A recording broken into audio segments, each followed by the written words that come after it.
everybody. Welcome to the Patty G Show. I'm your host, Patty G. We are here with Brandon Landry, founder of Walk-Ons. We're going to be talking about getting things started from the back of a napkin, where they've grown to today, and some other ventures he's in as of now. But before we get to that, I want to give a big, wonderful shout-out and thank you to the amazing partners that make this show possible each and every week. Government Taco, Falaya Real Estate, Lakeman's Health Center, Horizon Financial Group, Currency Bank, Raising Cane's Chicken Fingers, and Mercedes-Benz of Baton Rouge. Without further ado, Brandon, welcome to the show. Thank you, man. Appreciate you having me. I appreciate you taking the time and coming here and sitting down and talking with us for a little while. Man. I always like just telling our story. Well, for those that aren't aware, man, who is Brandon Landry and what do you do? Well, first and foremost, I'm a father of 3 and a husband. Yeah, I got to mention that. But yeah, I mean, I'm the founder of Walk-Ons, and so I was almost 20 years now. It's hard to believe. 20 years. Yeah, we make 20. Congratulations, we man. make 20 next year in September of 23. Okay. Yeah, so it's been a crazy ride, but it's been fun, man. That's incredible. So 20 years in the business. I mean, how did all of this get started? Yeah, so my founding partner, Jack Warner, and I, we were walk-ons on the LSU basketball team, and figured out pretty early on in our career that we probably weren't going to play in the NBA making money playing basketball. My junior year, I played 7 minutes. So if you guys didn't know anything about that. Per game? No, per season. Okay. That's what I said. For anybody that knows anything about basketball, that's not a whole hell of a lot. And so I figured, I better explore some other options here. And look, it was an idea. We were on a plane ride on the way back from the University of Tennessee in Knoxville in 1999. We had got beat by about 35 points that night, and those little bev naps we have on the plane, and we started doodling on it, and we said, man, we ought to open up a restaurant. 19, 20-year-old kids, it was just an idea. I mean, that's not every 19 and 20-year-old kid is thinking that thought. I'm sure they are, but I mean, look, it was the napkin right there, right? And, so we came back, and we were in an entrepreneurship class at LSU with Dr. Robert Justice, and did it as a school project. It was a business plan project. Okay. And we did that, and got a C on the project. And, Dr. Justice told us it wasn't necessarily the idea. We just needed some help with the business plan. And so that walk-on mentality kicked in at an early age, and we said, you know what, let's keep trying at this. Let's not give up. Let's try to improve upon this. And so we did, and we just kept working on our business plan. And what they don't teach you in school is what happens when you get turned down by the banks, right? Right. I know we got a great sponsor, Currency Bank here, who actually we do a lot of business with now, but. Look, as far as we knew at the time, you put a good business plan together, you go buy a cheap suit, you walk into these offices and you say, hey, here's our business plan, we need a loan. You get money, right? No, that's not the way it works. It's not that easy, Brandon? No, it's not that easy at all. And so we got turned down by the first 6 banks. Okay. And all of them were, yeah, we love your idea, but no. And this is in 2001, 2002, not long after 9/11. Okay. And so for anybody that remembers, they were really trying to get the economy stimulated again. You would think it'd be ripe. Yeah. Yeah. It's basically, if you had a pulse and you could sign your name, you can get a loan. Well, not us two knuckleheads. And so what does a walk-on do? You go to number 7. And Mr. Mike Anderson here in Baton Rouge, not the restaurateur, the banker. Okay. And he partnered with Mr. Andre Frugier, out of Louisiana Capital at the time, and SBA. And Mr. Andre came in and said, look, if you guys are willing to bust your tail, we'll back you. And we said, what does that mean, sir? And he said, look, if you're willing to bust your tail, we will give you this loan. But it also means you got a lot of debt at an early age. Make sure you pay your note. And so the rest is kind of history. We got it was supposed to be one restaurant. Okay. We got the original open in September of 2003, like I just mentioned. And we were not good in the beginning. I'll be the first to admit. I tell people all the time, for those guys and gals that went to the original restaurant in 2003, 2004, 2005 maybe, I apologize. It was a good maybe game day hangout. You go in, you drink a beer, you watch a game, but you probably didn't eat much. And fast forward to today, you know, we got 70 plus locations in 14 states, and we're kind of known for a sports bar that has good food. Yeah. And especially with that taste of Louisiana. So it's times have changed, and I like to say the concept kind of grew and matured with us over the years. You know, I was 23 when we opened up the doors there, and 23. yeah, it's most of our staff and our management was older than us at the time, and didn't know a whole heck of a lot about the business. But that was the bad, but also the good. I tell people all the time, especially when I'm talking to our teams and new management or new teammates that's coming on board, is we didn't know a darn thing about the restaurant business. All we knew is how to be a great teammate, how to be a part of a team. Being a part of a team is being part of something bigger than yourself. And being those 12th and 13th guys on the bench, we only knew how to help the team. And so we didn't go into it with this, oh, we know everything about the restaurant business attitude. We went into it we want to learn, we want to get better, but also at the end of the day, we gotta work, act, talk, play as a team. And that's one thing that hasn't changed. Now we add on systems and processes and every X and O about running the best restaurant business we have now, but we don't get away from that team philosophy and making sure that everyone plays an important role.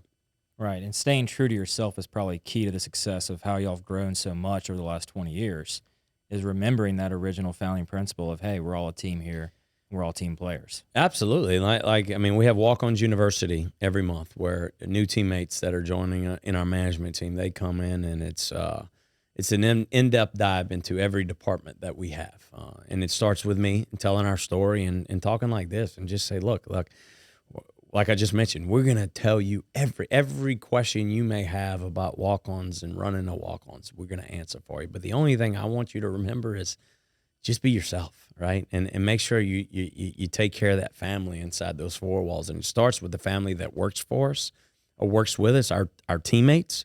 And then that if they feel like they're trusted and they trust you, then they'll do anything in the world for our guests. And that's how you build sales, right? And right. The result is everyone making money, but you got to do it the right way. And it's proven to be successful in brands that are a lot larger than ours. You know, the Raising Cane's.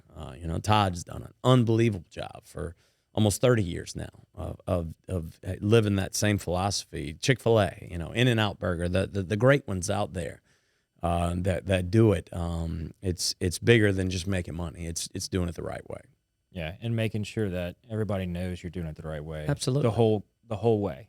So y'all had no prior restaurant experience to this. So I mean, yeah. Because thinking about it, 20 years old, you want to open this sports bar. Like, I'm thinking, okay, maybe y'all were bussing tables in high school and you got something, but for you to say we're kind of learning this along the way, I mean, that's like a lot of entrepreneurs, though. So we got a little bit of experience, and so once we decided in college that we wanted to, okay, let's go do this.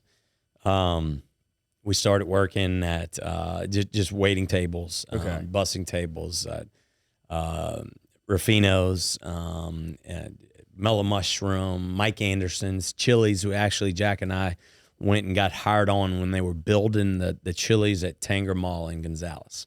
Okay. It was their 892nd Chili's. I still remember that. So we went through their whole training process, and I was a server, he was a bartender, and then our kitchen manager that was coming with us, he got hired as a fry cook.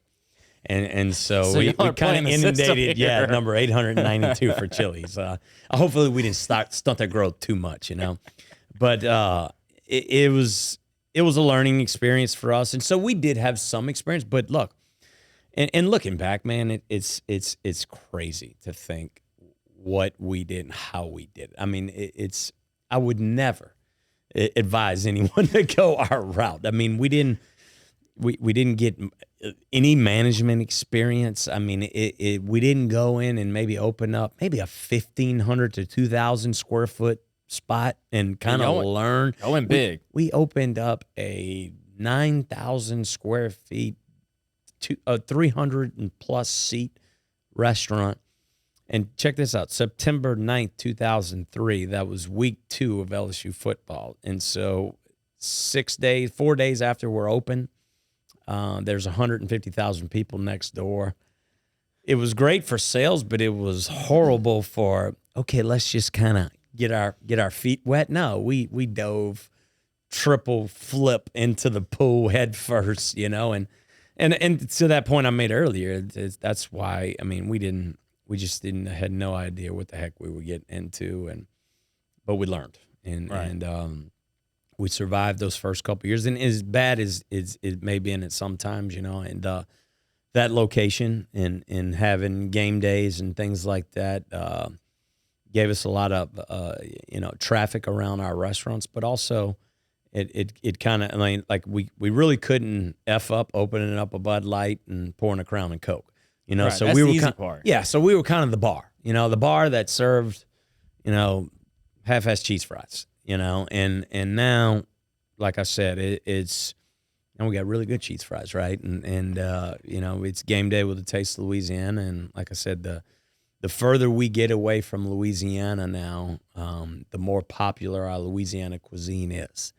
And it's amazing how we get spoiled down here. We can ride up and down this road and get etouffee and boudin balls and fresh Gulf seafood at probably 20 places in the next 5 miles. Right. It's not the same in Wichita, Kansas, or Fayetteville, North Carolina, up in West Lafayette, Indiana, or even down in Florida. I mean, in some of those markets, yeah, they got seafood, but nothing like a boudin ball in Tampa, Florida. And so we're seeing lots of success, as we get further and further away from our home state here. So, and in working in that from a logistics standpoint, how do you maintain that same flavor with every restaurant that you open in those different markets? I mean, that's not the easiest as to going down to, the local store and grabbing some boudin supplies. No, you're right. Louisiana. So we've worked really hard over the last decade plus with our commissary, our third-party commissary down here that's actually down in Bistreaux, Louisiana, a la carte foods. Chris Landry, no relation. We may be somewhere down the line, but Landry's if like y'all both from Louisiana. Landry's like Smith in Louisiana, man. So we've been his partner since almost day one. And so all of our proprietary goods that need consistency are made right there in little Cajun Bistreaux, Louisiana. And so etouffees, gumbos, spin dips, Alfredo sauces, anything like that is made there. And it's small batch cooking for us. It's our recipes. It's not like, hey, man, make us an etouffee. No, we've worked over the years of perfecting exactly what we want. And it's pretty interesting technology how this is done now, that we can have our small batch cook etouffee and it goes from boiling hot to flash frozen within 45 minutes, and I can ship it anywhere in the world. So anything like that needs consistency. But as far as and we still call ourselves a scratch kitchen, because I mean we are making that's our recipes, and of course everything that's not proprietary good we're making in-house in all of our 70+ restaurants throughout the country. I think that is a testimony to the economic impact in Louisiana alone that restaurants like y'all, and we talked about Cane's, can have with that proprietary recipes that's needed to come from your origin state of Louisiana. Absolutely. Right? You got to have those seasoning blends. You got to have the locally sourced options. I mean, the economic impact alone from doing that is huge for the Louisiana economy. Absolutely. Fresh Gulf seafood and crawfish and everything that we're kind of known for out there. And I wouldn't trust, I mean, no offense, I wouldn't trust someone making our etouffee up in St. Louis, Missouri. I wouldn't trust it either. No. And I mean, it's I'm very proud to say that everything that we're making is right there in Bistreaux, Louisiana, 15 minutes from where I was born and raised in White Castle, Louisiana. So it's I love it. Yeah, you can't beat that local flavor. Even if, I was in Montana for a vacation and went to a New Orleans styled restaurant. They had gumbo on the menu. I said, we'll try the gumbo. They go, it's a little spicy now. I was like, okay. We'll see. I'll let you know. Yeah, I'll let you know. And you taste it, and you get like hints that it could be Louisiana inspired, but you never get the same flavor that you get down here. And with what y'all are accomplishing with walk-ons and maintaining that across every location, it's huge. It's near and dear to our heart, of course, and our bread too. Like our po' boy breads, Langland eggs out of Lafayette, Louisiana, and so it's everything that is solid. Errol's does our boudin, right down in Pier Park, Louisiana. So I mean, it's as Louisiana as you can get, and we're shipping it all over the country now, and soon maybe even across the world. Yeah, and I think that, again, that economic impact that y'all have isn't necessarily stressed enough when people look at the big brands that expand outside of Louisiana.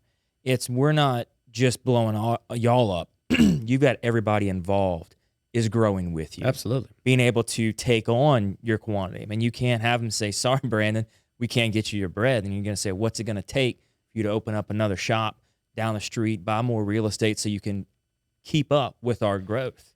I think it's a great example of what Chris Landry has done with a la carte, and he's invested millions of dollars over the last few years just getting ready and keeping up with our growth. And so, we're letting him know what our next 3 to 5 years look like and what that means for production. And he's been expanding.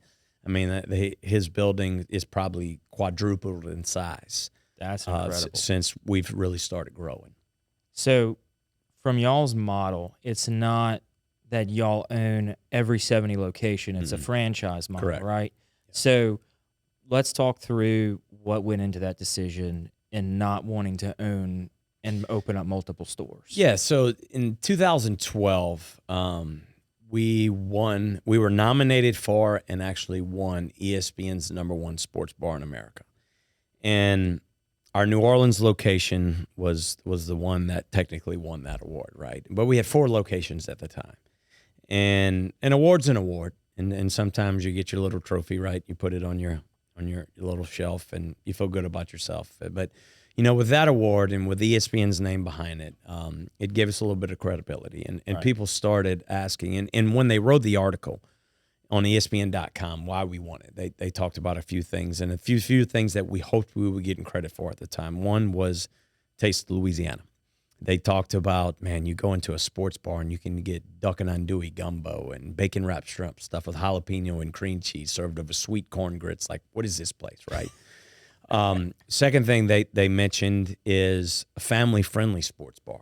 And they saw where, at the times it was big, the restaurant model, right? The Hooters, the Twin Peaks, the Tilted Kilts. And that was, again, we were very, we made sure that we did not go down that path because I wanted my mother and my nieces and nephews and my kids now to be able to come in our restaurant and feel comfortable. And the last thing they talked about was our culture and what was different. Like, our people were happy to work there. And it was just something they felt different. So those 3 things are kind of what we hung our hat on at the time and still do. But with that came lots of interest, and people started calling. And they were like, man, what is it about this place? I went down to New Orleans. I went to the Super Bowl. I went to the Final Four. I went, that location really kind of opened up the not only state or the region, but the country's eyes to what Walk-Ons was. And so we started getting lots of inquiries about, are you guys expanding? Are you franchising? And then in 2014, a couple of years later, a guy by the name of Drew Brees. Never heard of him. Yeah. He played that. He played a lot more than 7 minutes. I'll just say that. He called and never met him before in my life. And, I get a call from his agent one day, and he's like, hey, Brandon, this is Chris. And Drew would like to set up a meeting and talk to you. And I was like, okay, I've never met the guy before in my life, but yeah, why not? And so he calls me back like an hour later. He said, look, I just picked up Drew from practice. Got Drew in the car. And Drew's like, what's up, Brandon? I'm like, hey, Drew Brees, what's up? And he's like, look, man, I'd love to sit and talk and talk about the concept. And so he came in and he's like, look, and by this time, my founding partner, Jack, had sold out to our at the time, landlord in New Orleans. And so it was me and Rick Farrell at the time. And then Drew came in and said, look, I'd love to just be a part of this. And so Drew ended up buying a portion of the company. And we sat down and we said, man, with all these inquiries and, we feel like we got something now. Maybe we should entertain the model of franchising and see how it goes. And so we didn't say, man, let's go all in. let's just see how it goes. And so we had an interested group, our very first franchisee out of Lake Charles, Louisiana, CO Valet. And then we got a call from Chris McJunkins, our first one in Shreveport, Louisiana. Okay. And we worked with those two guys, and they opened up in Lake Charles and Shreveport within a month of each other in 2015. And they were lined up down the street. And the sales that we had coming out of those two markets, it was like, whoa, we may have something here. And especially in Shreveport, where it's not South Louisiana. Right, but they still have that Louisiana. But they do, ambition. but they don't have as many, I guess, Louisiana restaurants or Right, Louisiana-inspired restaurants up there. And so we just saw the amount of seafood and the sales coming out there. And then that opened people's eyes as they were coming to eat at those restaurants. We had Houston groups going to Lake Charles. We had Arkansas and Texas groups up in Shreveport. And then it just kind of took a life of its own. And, our best franchise sales department are our current franchisees, when they go in and they eat in those restaurants. And so CO, he ended up opening Port Arthur, Texas since then, and he's going to do Beaumont here. And Chris McJunkin started off with one. He has 7 walk-ons now in North Louisiana and Northwest Arkansas, up in the Conway, Rogers, Fayetteville, doing Jonesboro. And so those guys have really grown our brand. And then our largest franchisee is right here in Baton Rouge, Louisiana, Shane Morrison. I think he's got over 17 now and building up to over 30 here soon. So I think he's got 6 openings next year. We got to hold him to that, right? Yeah, we'll make sure it happens. Yeah, but it's been, for me, the franchise model, a lot of people say, well, why wouldn't y'all do it on your own? And there's parts of us that said, with our volumes, we every restaurant averages over $5 million a unit, and you think, man, you do it corporately, and so, but I don't know if we'd have been as successful. I really don't, because I think we could have operated right, but I mean, there's something to be said about a local owner in those markets. Like CO is Mr. Lake Charles, right? I mean, and they knew he was Mr. Walk-Ons. And I never forget, before he opened up or right after he opened up, he was walking around town or somewhere with a walk-on shirt on. He said, man, I thought I was popular before. He goes, now I'm really popular. And same thing with Chris. And then our guys out of Lubbock, Texas, they came in, they went to Texas Tech. They go to school there. They go to church in the market. Their families, and it's their walk-ons. And so as we're growing throughout the country, these local franchisees, it's something, like I said, it's something to be said about local ownership. And yeah, it's our brand, and we're going to protect it, and we're supporting them like crap. I mean, it's almost a hybrid model because we put so much support in it. It's my baby, man. It's like we are. I'm at every opening. I'm making sure that we're doing, our teams are. It's not just go check the boxes. Like, we are in there making sure that we're walking, talking, looking like a walk-ons each and every day. And so it's been great. Now we've got some bigger names that have joined our team as our franchise groups. Dabo Sweeney's out on the East Coast. He's doing kind of the Carolinas. Derek Brooks just signed up. They're going to do some of the Midwest markets.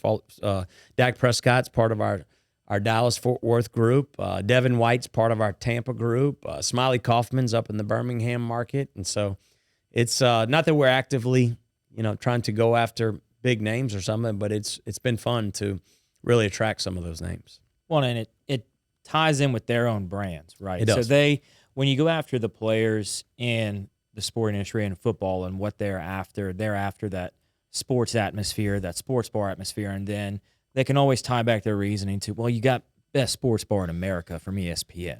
Drew mentioned it, and he still does interviews and things like that, and they ask him why, and he said, look, it's probably every athlete's dream in the world to own a sports bar, right? And Drew talked about it. Is like when he found us, he said that was it. Why recreate what you guys have already done? And he said it was important to him and family friendly. It wasn't just a guy's beer drinking hangout.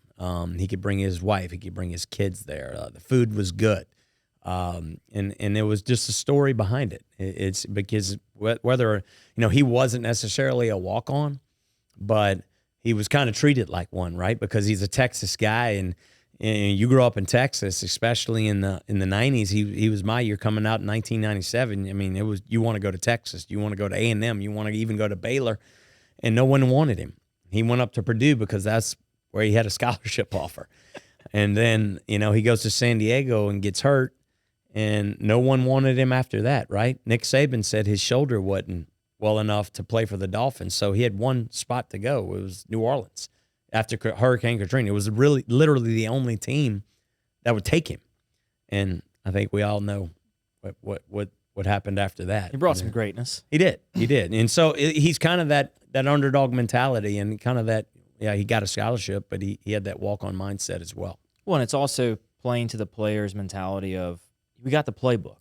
You know, walk-ons as a franchisee, you get the playbook of how to run the restaurant, how to make the plays, how to do what you need to do to execute efficiently and effectively. That's exactly right. Whereas if they go and start their own restaurant, they have to rewrite the whole playbook. You do, and brand is big, and what we do, and what I can tell you, I spend the majority of my time is making sure that our culture is scaling the right way. That's because tough it is tough. It is tough, but it can be done if it's important to you. You know, for me, our purpose, our company purpose is to bring people together. Everyone has to have a purpose. Every company, every human being, you have to have a purpose in life. And if you start with the purpose first versus the result, a lot of people get in this business that I want to make money.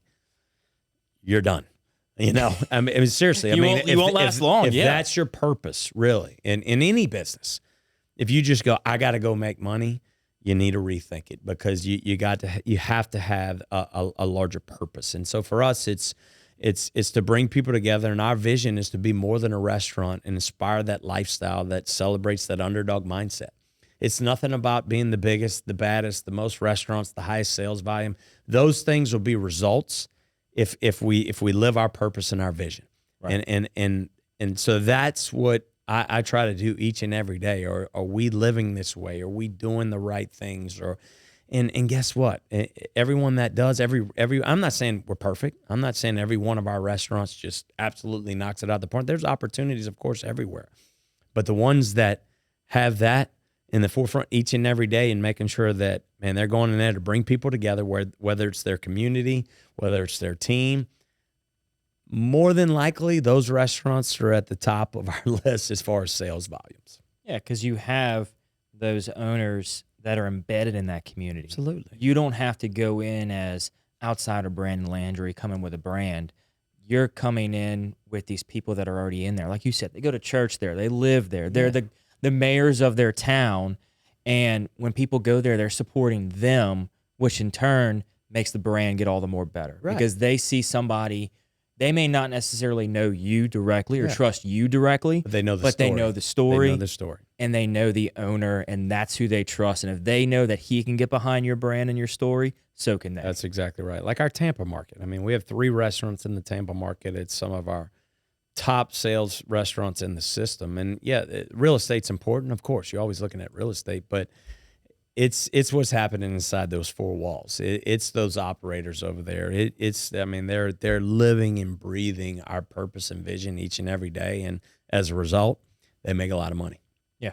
That's just the after effect, you know. Absolutely. Speaking on what you said about if you're in it for the money, you'll shut your doors down and not make it.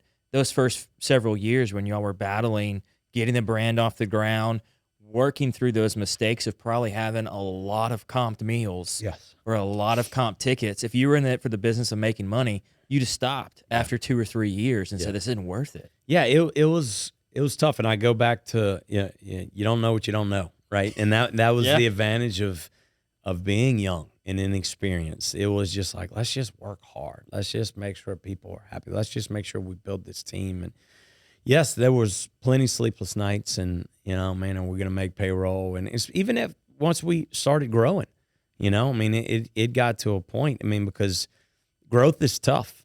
Growth is really tough. And there's a fine line where you can keep it small and manage everything. And then there's the other spot where you can get big and you can add infrastructure. That middle ground is a tough area.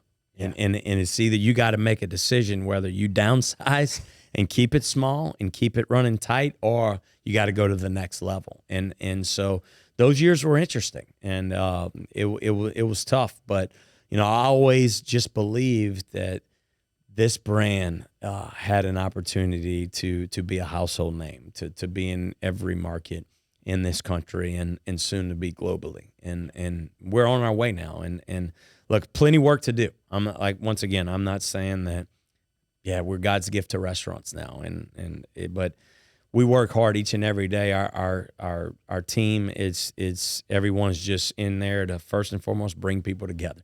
And so whether it comes to marketing, finance, operations, HR, like everyone in our organization is like, what are we doing to bring people together and to inspire that lifestyle that embraces that underdog mindset? If we're doing that, everything kind of comes together. Yeah. And going back to the restaurant side of, they say opening the 9th and 10th store is easy. The 20th or the 30th store is also very easy when you have the systems in place. But it's going from 1 to 2 that can be the most challenging. That is it. Not can be, is. But because think about it, and I guess it's in any business, if you have one store, whatever it may be, right? You can be there. I mean, if you really want to, you can be there all the time, right? You can test every item. You can make sure the air conditioner's on the right side. Just going from 1 to 2, you can't cut yourself in half, right? You can't be in both spots, and so you have to.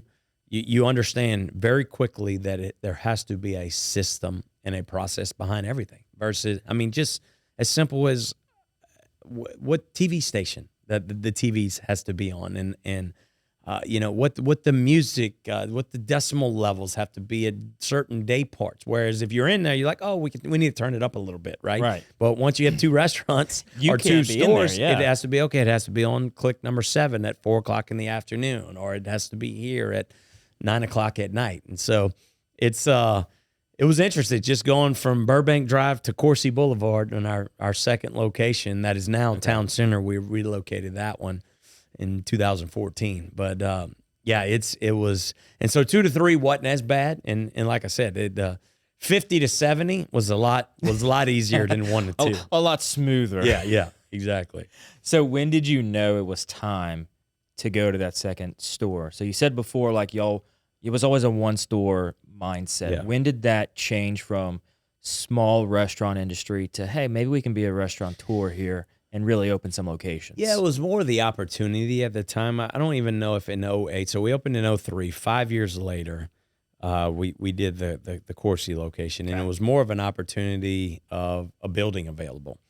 It was the former O'Henry's at the time, and they left out of there. And so we said, you know what, that's a pretty cool building. Should we try a second restaurant? At that time, we had been 5 years over there. We had kind of, I wouldn't say gotten great, but I mean, we'd kind of figured out, okay, we may make it, right? We may make it at this point. And so, and in between that, we had done some other concepts. Here in Baton Rouge, we had done a live music venue, the Rue House downtown, and Happy's Irish Pub, and Schlitz and Giggles Pizzeria at the time. And so we'd kind of expanded outside the one restaurant and one brand, to be honest with you. But we said, you know what, walk-ons may work on that side of town, and we learned a whole lot right there. And then it even took another 3 years till 2011 before we did our third, because it took so much time and effort just with the 2 restaurants and trying to be consistent. In 2011, that's when we went to Lafayette, Louisiana, and that was where we really kind of found our way. I'll say that. And, lots of doubts at the time because we were a Baton Rouge restaurant brand. Yeah, you're coming into their territory. It was kind of an LSU spot, right? And a lot of people were like, man, these guys, if it's not LSU or LSU game, they're not going to make it outside of Baton Rouge. But, over those 8 or 9 years, we had really tried to start developing some systems and some processes and improving the food and the quality. And we went to Lafayette with that mindset. Let's be a restaurant first and foremost. And the bar will kind of, not a bar. Let's be a restaurant that has a bar, not a bar that serves food. And went to Lafayette, and really that was the turning point for us when we went over there, and it was just super successful. And it's been over 12 years now, and it's still a great restaurant for us. And then we did New Orleans, like I said, and later on that year in 2012, and the ESPN award, and then that's what really kind of catapulted the growth. Yeah, and I think that Lafayette location, I'm sure, was also hard because you went from 15-minute drive between the Burbank and the Coursey location to now I'm an hour away if Yeah. something happens. Yeah. You know, that's when you're in that mindset of the owners, I've got to be at as many places as I can. Now you have a drive to get to that other location. And that's why we didn't realize at the time, but it was great that we did restaurant number 2 in Baton Rouge. And we got those 3 or 4 years to really start developing systems and processes in town. And then that way, when we went to Lafayette, we kind of built some systems, and it helped manage that restaurant better. So you talk about the culture within the restaurant, y'all post across y'all's social media, the Rumble. What is that? So that actually happened in Lafayette. Okay. Yeah, it's funny you say that right now because we were busier than expected when we opened up the doors there, and we had never even we'd experienced game days here, but the game days here at the time was just lots of alcohol, and so I think we opened up on a Monday on Valentine's Day, February 14th, 2011, and it kind of got through that day, and then we got through the Tuesday with a Wednesday lunch, I guess everyone, and we opened up to go as well. And we had a line out the door, and we had like 100 to-go orders, and we didn't cut it off. And then the tickets were double printing. It was, oh my gosh. It was a complete mess. And so we faked a gas leak, and we told everyone at the door and in the restaurant, it's like, we're sorry, we have a gas leak in the building. We need to get everyone. I'm not joking. We need to get everyone out of this building, and we'll buy your meal, but please come back and see us. This is just harmful because it was just a complete. Can I cuss here? Yeah. It was a complete shit show, and so we ended up. We got together and we're like, okay, we can't let this happen again. First of all, let's not turn on to go until we take care of the people inside of us. So we opened up on the Thursday, and when we told our team, we said, look, if we can run a smooth lunch shift and we can get these items out of the menu and we can clear this board, let's just go crazy. Let's go crazy. And you can flicker the lights, you can hit the counters, you can break a plate if you want. Because from today on, we're not going to get our ass kicked. We're going to start kicking ass. Yeah. And that was really, and so that day the Rumble started. So they cleared on that Thursday, they cleared all the tickets of 12:30, 1 o'clock. And we all just went crazy. And we had a mindset that day like we were going to. And so from that shift on, and that's been over 12 years now, every shift at every walk-ons across the country, when we start the morning shift and the afternoon shift, when our teams come in, they rumble it out. And now it's become kind of like, our call. Right, it's our who are we walk-ons? Who are we walk-ons? What do we do when walk-ons on 3? 1, 2, 3 walk-ons, and they beat on the tables, and it's kind of like our rallying call. And it was kind of funny when Drew, and we had already started it, and then Drew bought in, and then of course he would do the Saints call before each game. So we got him to come in a few times and do the Rumble, and that was pretty epic. Yeah, I mean that in and of itself really gets everybody feeling like a team. It does. And look, we do it. It starts day one of orientation.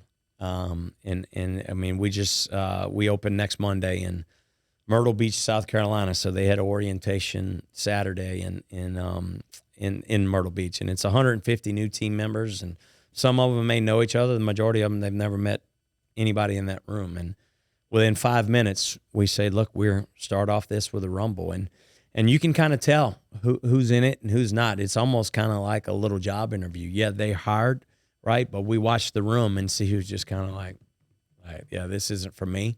Or the ones that are like, man, I'm so happy to be a part of this team. And like I said, it's a lot of these kids, a lot of the teammates that join our walk-ons family, they may just be coming in there just to get a job, right? Right. They may be coming in there to support their families, or maybe to have some beer drinking money during college. But a lot of them don't realize when they enter that room, or when they come, they join a family, and we give them a path. And I can't tell you how many stories we have that just, they came in there and they're like, man, I thought I was just going to come be a server, a bartender, or a dishwasher. And all of a sudden, 2, 4, 6, 10 years later, they're with us and they're in management and they're providing for their families like they never thought they would do, because I go back to those early years of let's be a team. Let's be a great teammate. Like I mentioned, there's nothing better in life than being a part of the team. And some of these people, they've never been a part of a team. And all of a sudden they come in there and like, God, this is really cool. This is a family. And that's more important to me than any dollar that we can make is the positive impact that we're making on these teammates that we have and the communities that we're serving. Yeah, I mean, so how does that feel as an owner, knowing that you have people come in at server, dishwasher, busser, what have you level, and see them years later still within the system, still a part of the team and moving up that ladder? It's the most gratifying thing to me, because it's that walk-on spirit, right? I mean, it's look, I was a walk-on from South Louisiana. I mean, from White Castle, Louisiana, that got an opportunity to play in LSU and just took advantage of the opportunities I had, and grew this business because of great people that wanted to be a part of our team, and now we can pay it forward to other people joining our team. And I mention this all the time. I don't care what position a teammate may come in at. It's what's the potential that we can get them to, and that's the key to me, because, yeah, I mean, right, in the restaurant world, the dishwashers, the quote unquote man or woman on the totem pole, right? That's kind of like an entry level position. But I pose this question to our teams all the time. If it's Friday night, 7:30, hour and a half wait, our general manager walks out of the building, how bad is the shift going to be? And most people go, oh, we'll make it. Okay, Friday night, 7:30, hour and a half wait, your dishwasher walks out of the building. How bad's that shift going to be? And they're like, oh, man, we're screwed. I said, exactly. So that's just because his or her title might not be where it is now. Think about how important that person is to the team. And that's that walk-on, right? That's that role player. And I can't tell you how many dishwashers we have in our system that are managers now. That's crazy. And look, I look forward to the day that we have a dishwasher that's a franchise owner. Like, that's my goal, that I can get an hourly team member to be a franchise owner. But, for me now, like I said, culture's everything. And I spend a lot of time getting out in our restaurants and celebrating. We call them our wow moments, our walk-on's way moments. That's really nothing to do with the X and O's of the restaurant. Yeah, you can be a great server or something like that, but I mean, just how are we impacting a person or a community? I was out in Lubbock, Texas the other day, and they had here's our napkin right here. We had a guy on the back of our napkin. It says, it shows our original drawing, but on the back it says, "Your story starts here. Cheers to you and your dreams." And there was a Puerto Rican immigrant that drew, man, I want to open up. He was working for FedEx or UPS or something. He goes, I would love to open up my own brewery on here. And he wrote it and he kept it with him. And now he's got a brewery in Lubbock, Texas that we actually serve on one of our taps. And he's going to start expanding. And so he's an entrepreneur now. And it was all because of what we did. And our team, and one of our teammates one of our bartenders like, hey, you never heard the story about our founder? And he drew it on a napkin, and so he drew it on there. And so we went out and celebrated with him about his brewery out there in Lubbock, Texas. And hopefully, we told him as soon as he's ready to expand, we got 4 other restaurants in the West Texas market that we want to put him on our taps. And so it was a pretty emotional day, but I mean, that's being more than a restaurant, right? Yeah. That's inspiring that lifestyle. Yeah, it's proven the way that you can go about doing things out of the ordinary in your own way, in your own fashion, and making it, actually getting through to that other side from small business to making it big. Think about Chick-fil-A. I mean, we talk about it all the time in our system. The chicken's good, but it's a crew. It's team members. It's not the chicken, right? I mean, it's what they're doing. That they're impacting all those kids that work in those restaurants. I mean, think about their marketing. It's 2 people sitting on a couch telling that like this. Yeah, they're telling a story. right? It's the positive things that they're doing, and that's why people trust them, right? That's why if they have 22 cars in their drive-thru and there's 2 across their competitor across the street, you're probably going to go sit in that line, right? But 9 times out of 10, you'll get through that one quicker. But also it's incredible how you do it. Yeah, but you trust them, Yeah. right? And because they believe in something bigger than just the chicken sandwich. It's everything that they've kind of. I mean, look, it's 50 years now of them doing it the right way, but it's impressive, and it's. I mean, I don't know. I know I haven't. Let me know if you have. If you've ever been to one that's the line's not in the street. No, and there is nowhere I could have my 11-month-old son screaming in the back seat, and I know I'm still going to get through that line quick enough to make it and get dinner and get home. And Todd does it with Canes as well. Yeah. I mean, it's same type of culture. I mean, it's just impressive what they've and they're I spent a lot of time. We actually, talked to a lot of people from Chick-fil-A out of Atlanta and just try to be a sponge to them, and of course Todd and AJ and their team, what they're doing right here in our backyard as well is, I mean, a global brand now. It's his chicken's. Now his chicken's good, but their crew is unbelievable too, and what he's done with that culture. I mean, it's all about culture and getting those system and processes in place to where the culture and the team members know it, the customers know it. I mean, they said, look, you give Chick-fil-A the ability to navigate the going home traffic from LSU games. Yeah. Everybody be home in less than 10 minutes. Yep, you could figure less it than out. 10 minutes, they'd be home. They'd have cones out there for sure. So you are, like we talked before, you are 95, 98% of your time is dedicated to walk-ons. But here in Baton Rouge, you've actually opened up another concept off of Perkins Road by Bluebonnet called Supper Club. Yeah.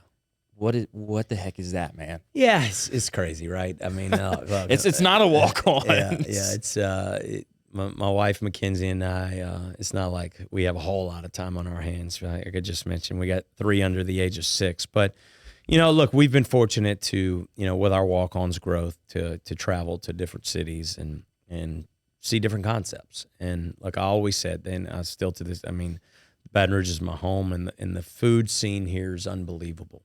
What I thought we had an opportunity with is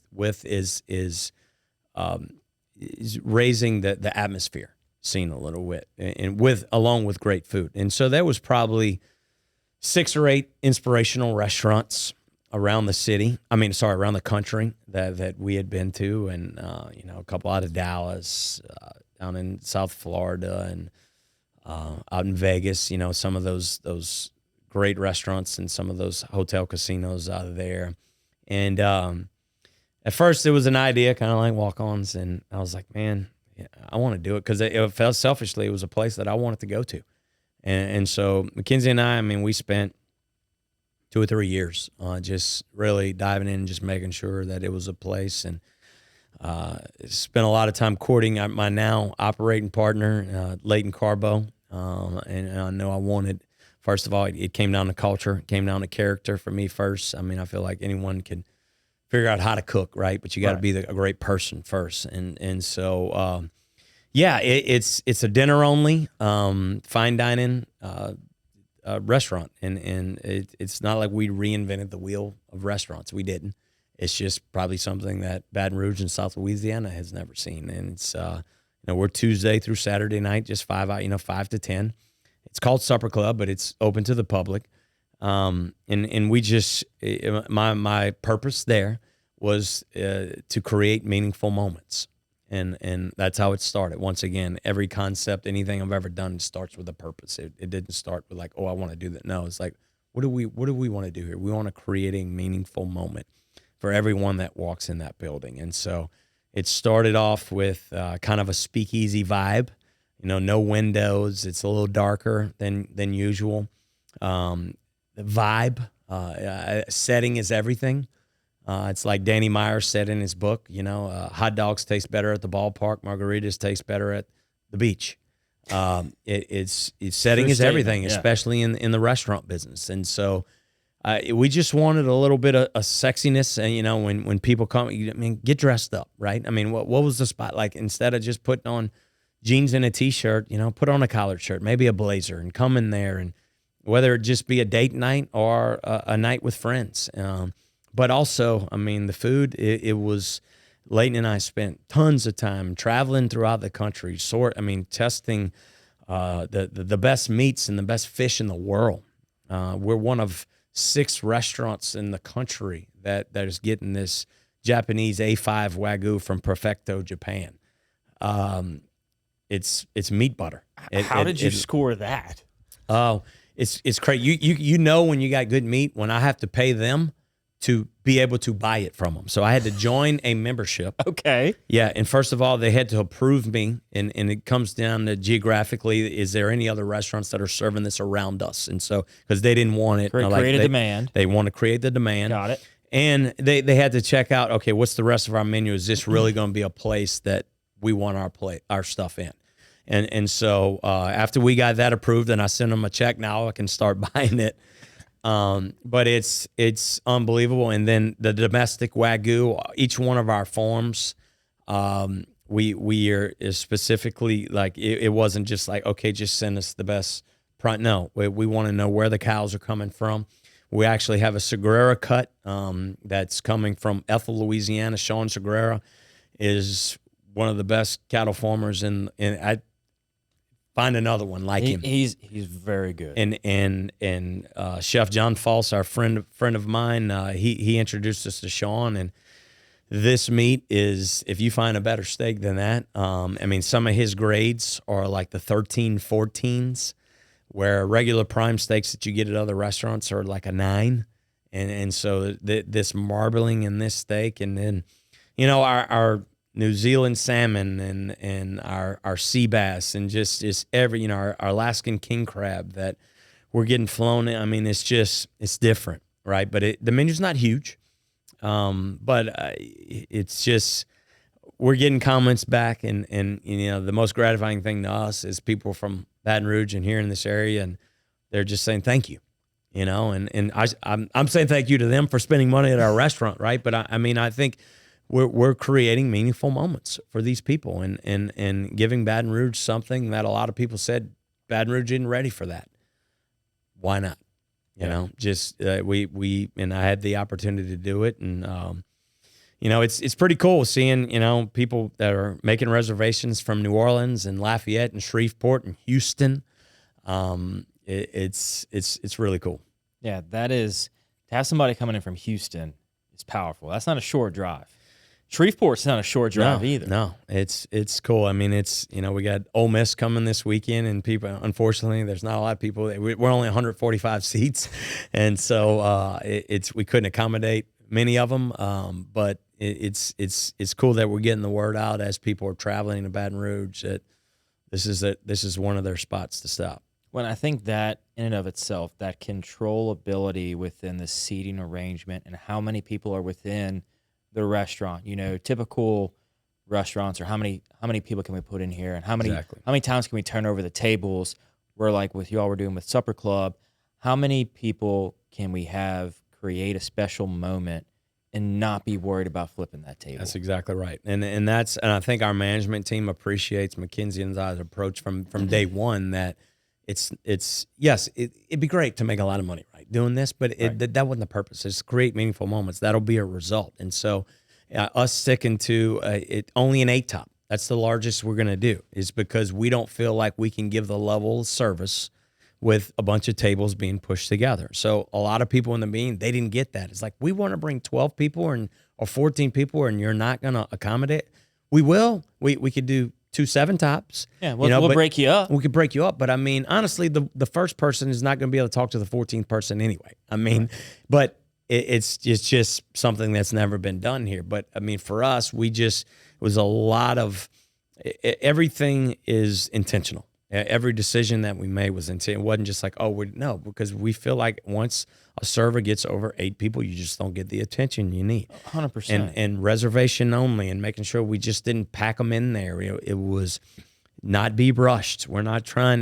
We found that off early on, that, even the 5 o'clock reservation, like, people will come and spend 2.5, 3 hours because they're enjoying their night. Once again, the setting, it's the activity of the night. Yeah, it's the music playing, and it's just they're enjoying it. And so, our team has appreciated that, and we're seeing good results from that as well. I mean, and that plays into Louisiana and Baton Rouge culture specifically. When we get together in a group setting or a family setting, it's around a table to eat. Absolutely. It's around a meal. And so not everybody is going in trying to get in and out in an hour. No. You know, especially at a place like Supper Club. You're not going to run in there, eat as quickly as you can, and get out to go to the next activity.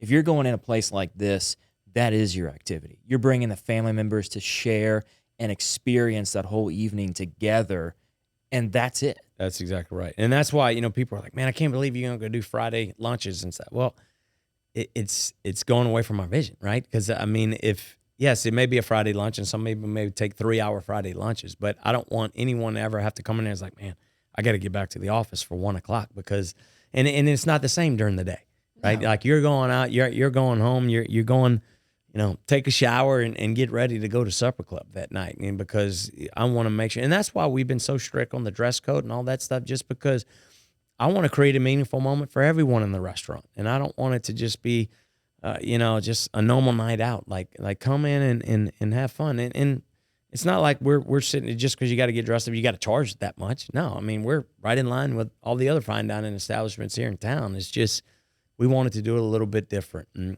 put our marketing dollars inside the four walls with the live DJ. And, this Friday night, we got a live violinist coming in. We had one a couple weeks ago, and just something different for the city. Yeah, and it's very different Yeah. from what else is available in the city. So y'all are knocking it out of the park with Thank you. that. Thank you. And as we begin to wind down the show, we have 4 questions we ask everybody that comes on. Mm-hmm. The first one being, what is something you did as a kid you wish you could still do today? Whew. Well, look, as a kid, I always played basketball. I mean, that was kind of my dream, right? But I think, when aside from sports, I would love to still be able to hoop a lot. But I think more importantly, my grandparents were a lot older. I was late. My parents were in their 40s. I was an accident when they had me, so I didn't get to spend a You're whole a delayed lot. blessing, I was a Brandon. delayed Blessing. Let's tell my mom and dad that. But, I think, just growing up and getting to know my grandfather a little bit, I think it would just be able to go back and spend a little bit more time. And you don't know at that time, right, and how little time you have with them. But I think that would be one of the things, along with still being able to hoop like I used to. These old dogs don't let me do that anymore. They're not as agile? No, not at all. I put it into a golf swing. There you go. Not a very good one. But yeah. You'll get there, right? Yeah. That's the playing sports with kids is you want to be able to make sure you can still beat them while you can because you won't be able to forever. Exactly right. So you've done walk-ons as the main concept throughout your last 20 years, but you've also dabbled in other visions and other brands. What are 3 lessons you've learned along the way with walk-ons and doing other things outside of walk-ons that you've kind of picked up as you've been progressing? Yeah, I think I mentioned it a few times here during this show. It has to come with purpose first. Back in the day, I didn't realize that. It was, man, we got to look at the P&L. Let's make sure we're making money. And yes, that is important. But if you don't start with that, it's I'm not saying you're doomed for failure, but it's just really tough to get your team to rally around you. I think a positivity. The world, especially today, is filled with a lot of negativity. And if there's one thing that I think that got me through, I'm just generally a positive person. I get that, from my parents. My dad's always just everybody said Mr. Alton's just always so happy and positive. And I've, thank goodness, I've inherited that. But I mean, positive people change the world. And if you feel positive and, people will rally around you and you can do some crazy things. And I think the last thing is never underestimate the power of and the value of relationships. Relationships are key. That the reason, the big reason for our success is just relationships throughout the years that I've developed with whether it be vendors like I talked about or business partners that you treat people right, and it doesn't always have to do something for you, right? And a lot of times it comes back to you in a good way, and so there's been business partners that I had no idea down the road they could make a huge influence on our business, that we were just developed a relationship first, and so.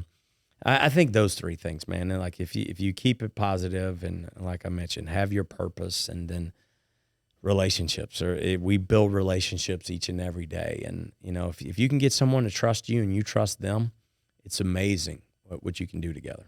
100%. And getting that trust is kind of the hardest thing to get and can be lost very quickly. Absolutely. You can spend a whole lifetime building trust and you can do one thing. And that's what we try to tell our operators. Like I said, we'll give you the X and O's of running it, but you have to go build trust in your team. Do things outside of selling cheese fries. Maybe do a field day, or we have one of our operators, one of our best in the system. He sits in our banquet room on his day off. It's an open door policy, and they can come in there and talk to him about anything. Maybe they're having problems in school. Maybe they're having problems at home. But think about the relationship that he's building there and the trust that he's building in that team. And guess what? They'll do anything in the world for that restaurant. Yeah. Because they trust him.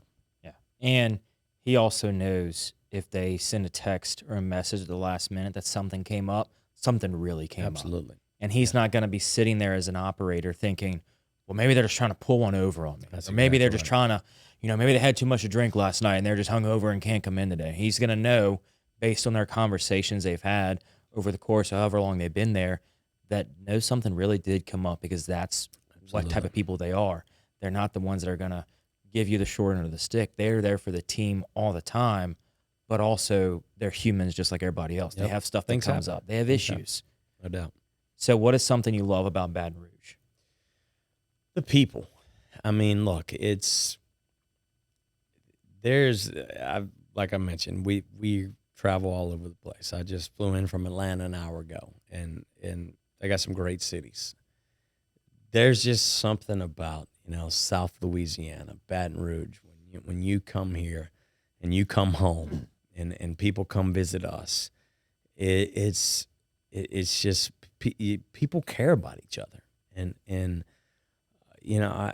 of course, there's a lot of negativity, like I just mentioned, going around and things like that, but there's nothing like being here and people are like, how you mom and them, and it's just, and like you mentioned earlier, it's all revolving around a meal.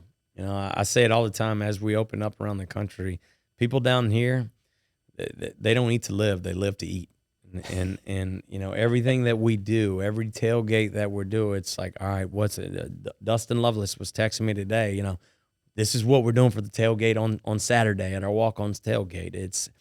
It's all about that. And man, people appreciate it. Like when, some of the TV and radio personalities, coming to town, like Ryan Russillo, he cannot wait to come here for Bama weekend because he knows Baton Rouge is just, you heard Scott Van Pelt talk about when he comes into an LSU game. I mean, it's different down here, man. And this will always be home. Yeah, we have a way of making our impact lasting beyond the visit to Baton Rouge. Absolutely. So for the final question, what can I do to help you? You personally? Yeah, me, the show. Yeah. Look, I think, when it comes to Baton Rouge, we all got to rally, right? Like I don't think it's any secret out there that, we opened up a satellite office in Atlanta. And to be completely transparent, it's being tougher and tougher, becoming tougher and tougher for us to attract talent, to move to Baton Rouge. And when you talk about school systems and you talk about crime rates and things like that. And so I think it's not what you can do for me. I think it's what we all can do for this city and keep pushing to make it safer, to make it better for our kids. We all got to rally behind this and stand strong, because it can go the wrong way quickly. And we're seeing that. And especially as we're a growing brand that are attracting lots of people in Raising Cane's and Marucci Sports. And, I mean, you name it. We got some great industries. I mean, some national brands, just these three right here, Right. born within 15 miles of each other. But we can't lose talent. We can't let people graduate LSU and move away. First things like where I'm going, Houston, Dallas, Atlanta. Where's the next big city we can go to? But when it comes to us that we have to, and it becomes a problem when they come in and they love walk-ons and they want to work for us, and they look at the school system and they look at the crime rate, it freaking pisses me off. That I have to go open up a damn Atlanta office to be able to attract talent, and so I think we all need to do this for each other and really figure out what's going on and how we can help this city. And understand that when we all come together, it's not going to happen overnight. No, it's not. And it may not even be something that we see the benefit of, but we have to accept that what we're doing is for the next generation coming up. Our kids. For our kids, for the future entrepreneurs, the future business leaders. If we don't think we're going to be here to see resolution, let's do everything we can to make sure that those coming up behind us do. Absolutely. And if it takes some suffering and some patience in the meantime to get through all that, then so be it. Because we know that by the end of the day, steps that we've taken today are going to make sure that in the future, people don't have to go through everything. Absolutely. And that's right. I mean, because it can't be people coming in with this idea. It's like, well, it's been 6 months. Nothing's. Why has nothing happened? Yeah. It's going to take some time, but it's going to take our leaders in the community and everyone to really come together and say, man, we got to make some changes. Because if not, like you said, our kids are going to suffer in the city. I mean, this place is too awesome. Like I just mentioned, I mean, there's not many places on earth that you can come to, and I mean, it's just cool. And when we're right, and when you're here on a Saturday, and whether it be an LSU game, a Southern game, I mean, there's just something about our culture that is so infectious, and people all over the world love it. But when people are ready to move out, and people don't want to move here to work here and things like that, we got to look at ourselves in the mirror. Yeah, and it should hurt all of us whenever we hear that. Yes. They don't want to come here for X, Y, and Z. It's not necessarily we can't pass the buck anymore. Exactly. Right. We have to figure out what we can do individually and then collectively as a whole to take small strides to actually get something done. I agree. And making sure that what we do and what we're able to do, everybody else can kind of rally around that. We're all living here. We're all breathing the same air. We're all driving through the same roads, however terrible they may be. And we have to collectively say, what can I do to help my neighbor? 100%. Couldn't agree more. If we can't do that, then our kids are going to be having the same conversation 20 years from now. I agree. And it's going to be a lot worse conversation. Yeah, a whole lot worse. Yeah. So, man, thank you so much for coming on the show. Absolutely, man. I appreciate you taking the time, and I appreciate you, especially coming after getting off the plane an hour ago, man. Yeah. I appreciate that. I was actually at our Atlanta office today, and so I'm glad we can make it happen. But thanks for all you're doing for the city and giving me an opportunity. Every time I can tell our walk-ons and supper club, and we didn't talk much smalls, but yeah, we got small sliders too. Yeah, we didn't even get to smalls, man. Yeah, smalls is growing. So we'll go check out some cheeseburger sliders too. Heck, we'll have to do like a live. We'll do a live show at Smalls. There we go. That'll be a fat-free show. Thank you, Brandon, for coming on. Man. Appreciate the time. Yep. Thank you. Absolutely. And thank you, everybody else, for tuning in, whether you're watching the show or you're listening to the show. I really appreciate it. And I know the guests do as well. If you are around a walk-ons and you haven't been to it yet, just go try it. Like, there's nothing I can say that is going to give you any proof than sitting in that table and having that meal for the very first time or going back for a second time. Go out there, support walk-on, support small, support supper club, get you a reservation on the books as quickly as you can. And also, guys and gals, let's band together and let's see what we can do to make sure that people opening up offices outside of Baton Rouge is not the forcible reality they have to do, but they're doing it because they can't contain the growth here in Baton Rouge. Let's do something like that. So let's come together, make this town a better place. And thank y'all so very much for watching and tuning into the latest episode of the Patty G Show. And thank you very much to the wonderful sponsors that make this show possible each and every week. Hearing a little bit more about them right now. Sell your home for a $399 flat fee with Falaya. No, seriously. Falaya will list your home on the MLS and help you get all the way to the closing table for as little as a $399 flat fee. Our online platform is insanely easy to use and will save you thousands. If you're thinking about selling your home in 2022 and want to keep more of your hard-earned equity in your pocket, you need to check out Falaya. Falaya, real estate reimagined. Thank you all so very much for listening to this episode of the Patty G Show, brought to you by Government Taco. They're located on the corner of Government Street and Jefferson Highway. Jay is always slinging up a new taco of the month, so if you're a frequenter to Government Taco, let us know in the comments what you thought about this month's taco of the month. If you're not a frequenter, maybe trying out this month's taco might just convert you. Big thanks over to them at Government Taco for making the Patty G Show possible. Imagine taxiing on a plane looking toward the end of the runway. It seems so far away, it's even hard to see it. And that's what the concept of retirement probably felt like when you were in your 20s, 30s, and 40s, way far in the distance, not visible or even a concern. But as you turn 50, something happens. Retirement suddenly seems like something real, something not too far away. In your 50s, you are rolling down the runway. Retirement is getting closer and closer, faster and faster, weeks and months zipping by. But are you even ready for a successful takeoff to retirement? Fear not, there's still runway left. But the time is now. Time to make progress and time to get a plan. The Runway Decade will help you get organized, get energized, and give you the direction you need to take off to your desired retirement. The Runway Decade, building a pre-retirement flight plan in your 50s. Thank you to Mercedes-Benz of Baton Rouge for making this show possible. Nick Pintus is a past guest. We love having him on. Listening to him talk about the culture they have over at Mercedes-Benz of Baton Rouge is really an incredible thing to hear. How they treat not only their employees, but every customer that walks through the door. You are more than just a number to them. They're going to give you that white glove concierge service every step of the way. They're going to make you feel like family and take what can be a stressful time in people's life, shopping for a car. They're going to make it so enjoyable and so pleasurable. You're going to want to go back there time and time again for every new vehicle. Thank you so very much for Mercedes-Benz of making this show possible. Thank you to our wonderful sponsor, Lake Men's Health Center with Our Lady of the Lake Physicians Group.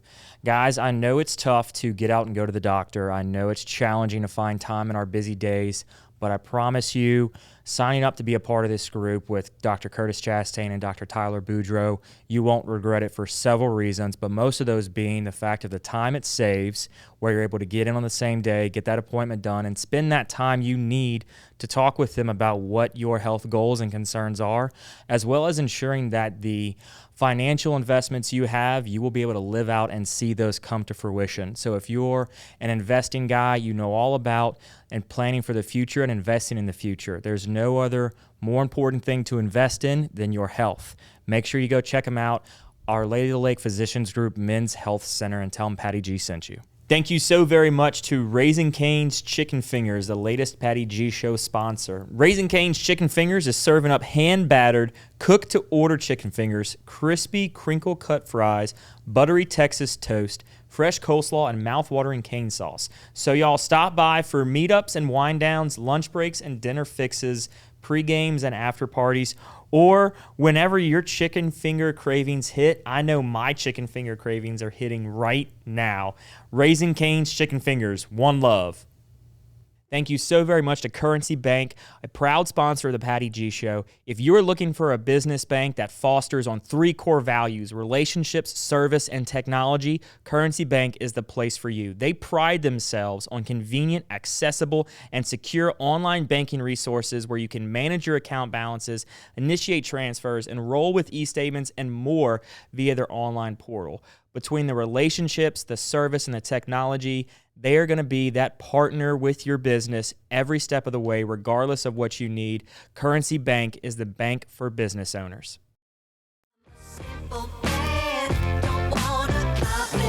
Complication.